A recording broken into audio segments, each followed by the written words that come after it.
Type B aortic dissection.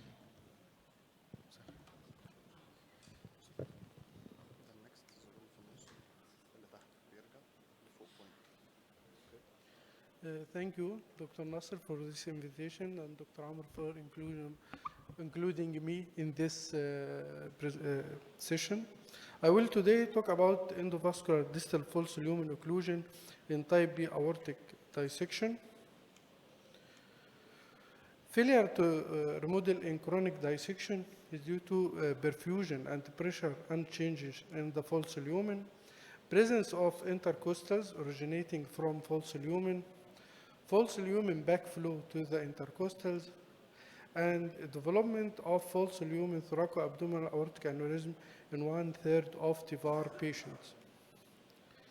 False lumen embolization techniques used mainly in chronic dissection and can be used cautiously in acute and subacute if there is leaking dissection, like direct false lumen occlusion by plugs, coils, and glue, Knickerbocker technique, candy plug technique, and stabilized technique, which is used in acute and subacute dissection.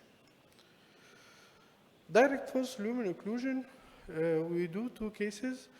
First case, we use large ASCD plug, and the second case, we use the same large ASCD plug plus 18 millimeter Sierra plug, as shown in this picture. You can see the plugs beside the TIVAR graft.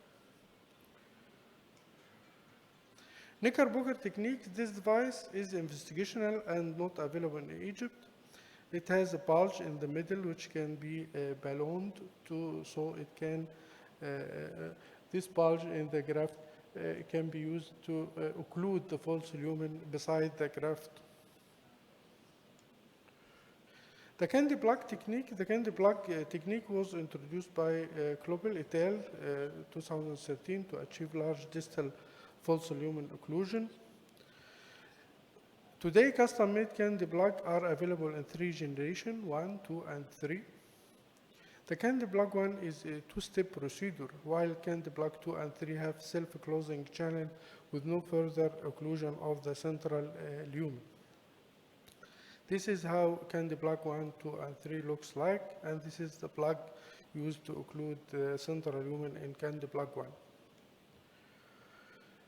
The early results of candy plug technique show that there is enlargement of positive aortic remodeling and enlargement of the true lumen, and also this decrease in the size of the false lumen with the follow-up.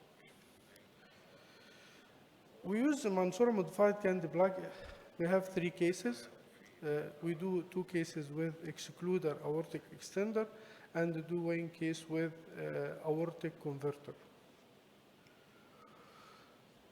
How to modify the excluder aortic extender to mimic sleeve channel of candy plug 2? We describe a novel technique that involves a modification of the main body extension to create a physician-modified candy plug with self-closing channel. This is how it looks like. With this modified candy plug, we mimic a valve, so the nose cone can be extracted, then the leaflets will close the flow and don't go upwards in the false lumen. This is the CTA of the 65-year-old patient. He had a retrograde hematoma, renal artery communicating channel. He has large entry tear, about 26 by 36 millimeter. Our plan was to do left carotid subclavian bypass, zone 2 TIVAR by 2x2 perform, coiling of left subclavian ostia, sealing of the distal false lumen through candy plug technique, and spot stenting of the left renal artery with covered stent. Preoperative renogram was accepted. Here the left carotid left subclavian bypass. This is the first TIVAR, second TIVAR, and this is the coiling of the left subclavian artery. The candy plug size was about 50% larger than the average diameter of the false lumen. It was deployed in the false lumen parallel to the stent graft in the true lumen, about 1 centimeter above the celiac axis, to avoid narrowing of the true lumen and the intimal flap injury from candy plug device. This is the candy plug beside the stent graft in the true lumen.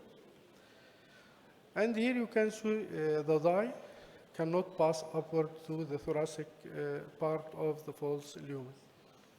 This is the left renal artery sealing, and this is the post-operative CTA showing disappearance of the false lumen in the thoracic part and spot stenting of the left renal artery. Several modifications of the candy plug technique have been published. However, all of these techniques require placing a vascular plug in the waist of the candy plug, either with diameter restricting suture or using an iliac limb extender to constrain the waist of the stent graft. Our conclusion: aortic dissection treatment must be tailored for each patient. The standard TIVAR is sufficient in the majority of cases of type B aortic dissection. Need for advanced techniques in some cases of acute and chronic aortic dissection. Access, choice of landing site, and false lumen occlusion require planning, sound endovascular scales, and a large variety of devices. The false lumen backflow limits treatment success of TIVAR in chronic type B aortic dissection. Candy plug technique less invasive to seal distal false lumen compared to fenestrated or branched EVAR, and modified candy plug is feasible and effective method for occluding the false lumen. Here we are trying to do Egyptian registry for aortic dissection and invite all our professors and colleagues to share us their cases. And this is the barcode for this registry, and we are hoping to do something nice for aortic dissection case. Thank you for your attention. المهم الريجستري دي ما تروحش الضرايب. The next speaker will be Professor Ehab Saad. He is Professor of Vascular Surgery, Mansoura University. He has good experience in developing cardiovascular and vascular center in Mansoura University about the integrated work between the cardiovascular and the peripheral vascular